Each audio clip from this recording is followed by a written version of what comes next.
Thanks so much for clicking on the video. My name is Leah, and let's talk about all things going down with Miss Potomac. It's a lot. It's a lot. So y'all know sometimes I do a spicy corner before the reviews if I have something interesting I want to talk about or something that catch my eye on the timeline. But I got a lot to talk about, and I felt like it was going to turn into a rant and be too long in the actual review for Potomac. So I just felt like might as well just make a separate video. So in this video, I'm going to talk about colorism, especially with Ashley coming out saying that she's not a colorist, her video. I'm going to play that for you. The whole Monique deserves an apology, which I'm letting you already know. To me, she don't. And then people backpedaling when it comes to colorism now being something going down in Potomac.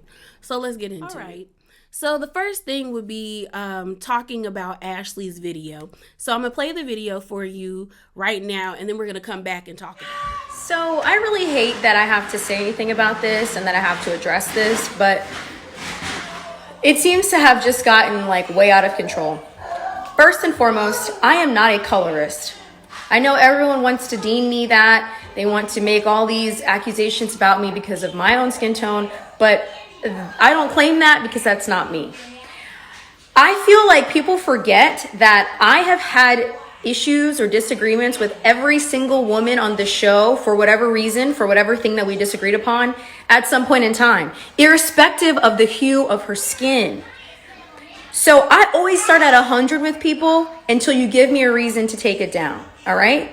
That is all that has transpired. And I still care about the women on this show. And I hope that everyone, including them, knows that nothing that I will ever feel about you is because of your color of your skin.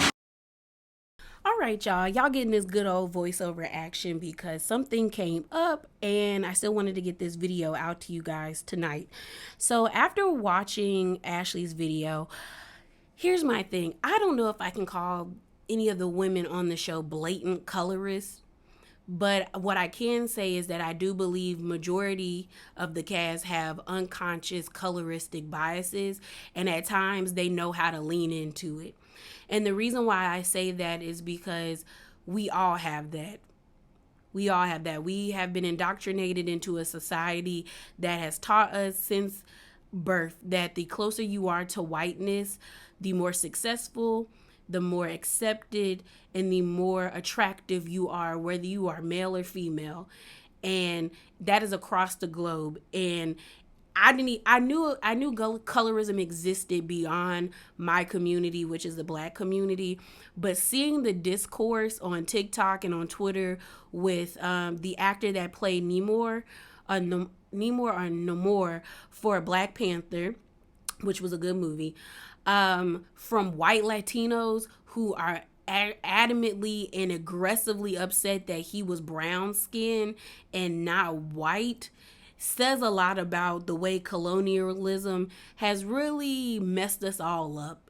Has white supremacy and colonialism has really, it's done a number on all of us. It really has. It really has. Because you can go to any community and see that the light person, there's bleaching cream, but the light person oftentimes gets treated better than the darkest person. And you know, even your features get questioned. It's a mess. It's a mess. But when it comes to colorism, when I oftentimes talk about colorism with the Real Housewives of Potomac, for me, it has always been the fandom and the viewership. I have always felt like the viewers were the ones that pushed and really perpetrated colorism with their responses to the darker cast members on this show. For me, I kind of saw it with the cast members, but I really loudly saw it from the viewers. And it's still happening because these women can do things that the other two, which would be Candace and Wendy, and still get met with grace. And I don't even think Ashley realized it when she said it in her video, that she has had beef with everybody, gotten into it with everybody on the cast for various reasons, and she meets people at 100 and then she comes down if she feels needed to, or when they come down with her. And The truth of the matter is, if Wendy or Candace ever got on online and said that they meet people at 100, everybody would have been in their comments going the typing and the clicking of like, yeah, that's why you got your ass beat, my Monique. That's why you deserve to get your ass beat. Or for Wendy, oh, that's why you ugly and you had to redo your body because your man don't want you. Like, they would never be met with that much grace, and that's why people say it's colorism, is because Ashley can admit that she has been a tyrant since season 1 and still be met with kindness and grace from the fandom or even from the ladies on the cast. And that's why I feel like it could be unconscious, but there have been times where they leaned into it, especially Ashley when she called Wendy ferocious when they were arguing, and she knows what that means. She know what she was doing. And even with Candace, where they tried to like belittle her all the time when she comes with her emotions, saying that she's dramatic or that she's exaggerating when her feelings are valid. Her feelings are legitimately valid. Like they're good at gaslighting her. And so I don't know. Yeah, I don't know, y'all. Because the show is meant to have discourse, there's meant to be petty arguments, there's meant to be fights, there's meant to be issues and things of that nature. It's sometimes hard to be like, yeah, they're being colorist, but there is times where the women of a lighter hue dip their toe, or if not their whole body, in the colorist pond. And the topic of colorism has always been a topic for Real Housewives of Potomac since season 1. I remember when they posted who was on this cast and people were like, how y'all in the chocolate city and ain't no chocolate in this cast? You got 2 biracials, everybody else is light skinned, and the one dark skinned person ain't really dark skinned, which was Sharice. People were frustrated, and I saw a lot of people back then, and that was 7 years ago. Yeah, 7 years ago when they premiered, and a lot of people were like, yo, this ain't it. Like, they were like, is this cast the brown paper bag cast? Like, who can pass the brown paper bag test? Like, a lot of people were angry because they thought they were going to get this same coloring that we had gotten for Atlanta once they said that this was a black cast, especially when you're saying it's in DC. And like I said, DC is oftentimes referred to as the chocolate city. And so colorism has always been a topic. It's just that I find right now that it's hard to have this conversation because I think we're only having this conversation because a lot of people who are bandwagon fans from season 5 are now switching sides because it's annoying and it's very it's just annoying to me, and it's frustrating and it's gross because it's a lot of people that I have been seeing, because I don't forget that I've been seeing online trying to be at the forefront of this colorism conversation when it comes to Wendy and the whole thing with Mia and the thing about Candace, when I distinctly remember these same accounts and these same content creators being the ones who are pushing that Candace deserved to get her ass beat. And if I saw Candace, I'd peel her scalp back to the white meat. I remember seeing people and hearing people in Clubhouse like just an onslaught of insults and threatening Candace when she got up on the stage, going at her neck on Clubhouse, saying if they ever catched her on the DC streets, she better be ready because they was coming for her. I remember that. And now these same people somehow miraculously have had a change of heart, and now they understand what colorism is. And the truth of the matter is, y'all don't. You don't. The only reason now why it's, oh my God, it's colorism is because you're seeing a lot more people that got blue checks by their names that are the same people that had blue checks by their names who are advocating violence against a black woman, but yet their platform is predicated on protect black women, are now saying the colorism is blatant. But we're the same ones mad at the fact that Wendy was talking about her degrees and trying to bolster up her academic achievements, are now saying it's colorism. And it's like, what changed? What changed? It's the same, and y'all, and it's just like, you can definitely, like I've always said, fans are fickle. They go where they feel they're going, the masses are going to go. They say things and like things that are going to get them the most likes and the most views, and a lot of people just don't stand in it. And it's frustrating to see this happening now. And I feel like that's what makes the conversation of really talking about colorism, especially on this show, difficult, is because a lot of y'all are fronting. A lot of y'all are capping. A lot of y'all are just out here just being fake. And it's just like, I don't want to hear from you. I would gladly like to tell you to shut up and sit in the corner and let people who have been speaking about this since the beginning talk. Because clearly you didn't care, and now you do. It's just frustrating.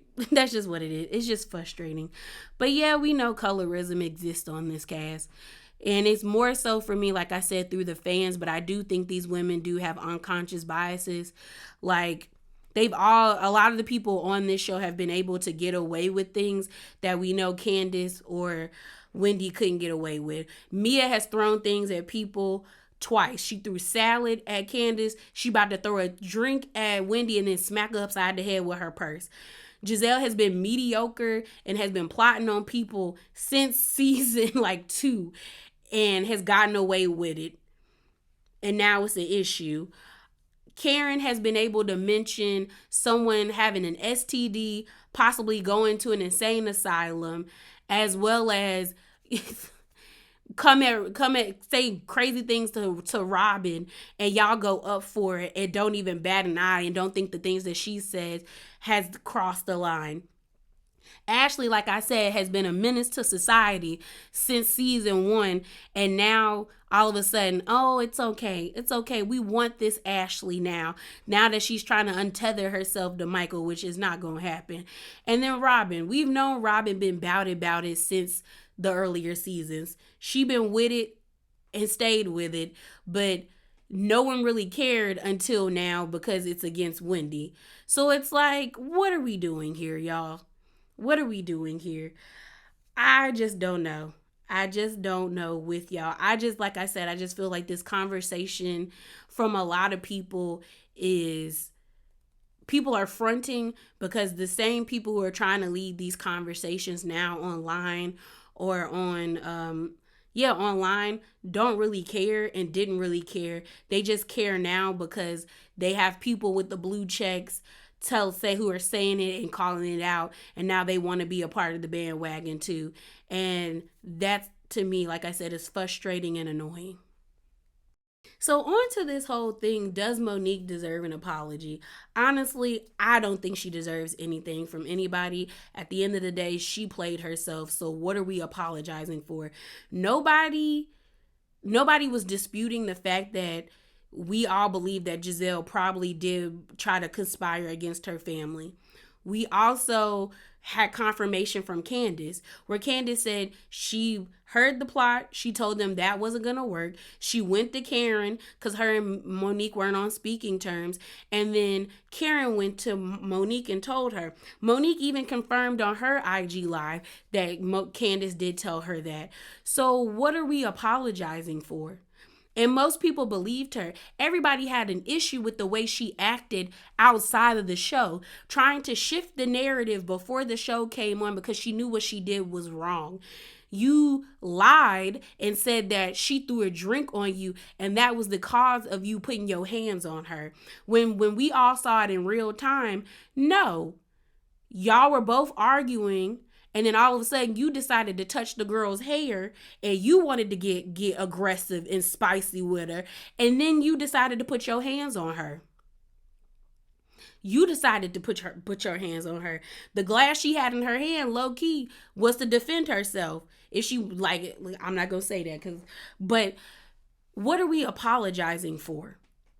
You assaulted somebody, and then you didn't have enough courage or enough, like you didn't have enough sense to let go of your pride to give her a genuine apology. You sat on the internet and perpetuated hateful rhetoric towards her, where people were threatening her life.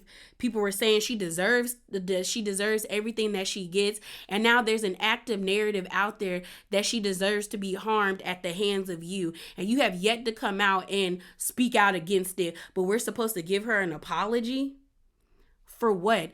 This lady is the same person that actively got on season 5, who she even admitted that she knew that there was a plot against her family, and yet because she wanted to be cool with the alpha of the group, which is Giselle, she decided to break bread with her at the beginning of the season.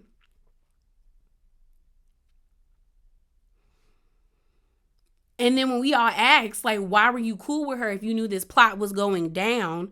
She said, well, it's my job.